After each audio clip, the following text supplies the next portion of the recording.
Somebody say rock and roll.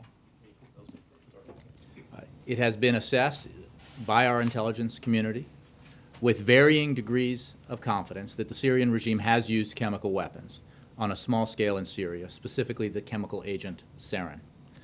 And this assessment is based in part on physiological samples. Now, we are working to establish credible and corroborated facts to build on this intelligence assessment in order to establish a definitive judgment as to whether or not the President's red line has been crossed, and to inform our decision-making about next steps. All options remain on the table. The President has been clear about this.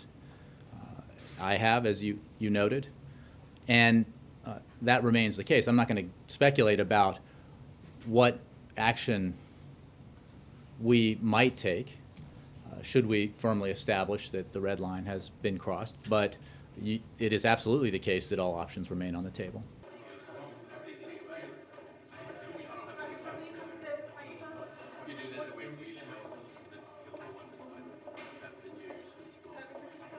Ask that question again.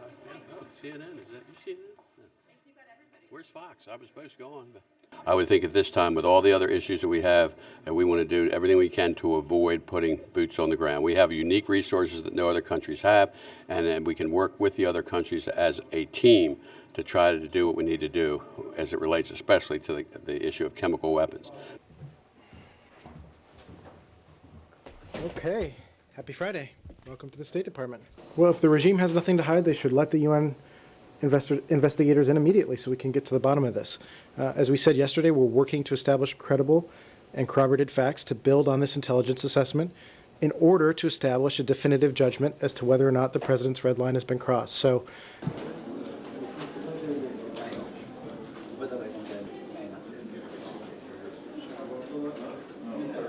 the international community has been receiving these reports. I think they've even received some samples from the ground showing that there has been a use of chemical weapons in different cities in Syria. What we're calling for is we want the international community at this point to have 100% certainty that these chemical weapons have been used. We want them to really send investigators there, and I think the evidence will show that the Syrian regime have used these chemical weapons. And I think that's the very first stage that we're focused on, is having that certainty, 100% certainty that the Assad regime did use these chemical weapons. And then after that, we'll talk about the consequences of that usage.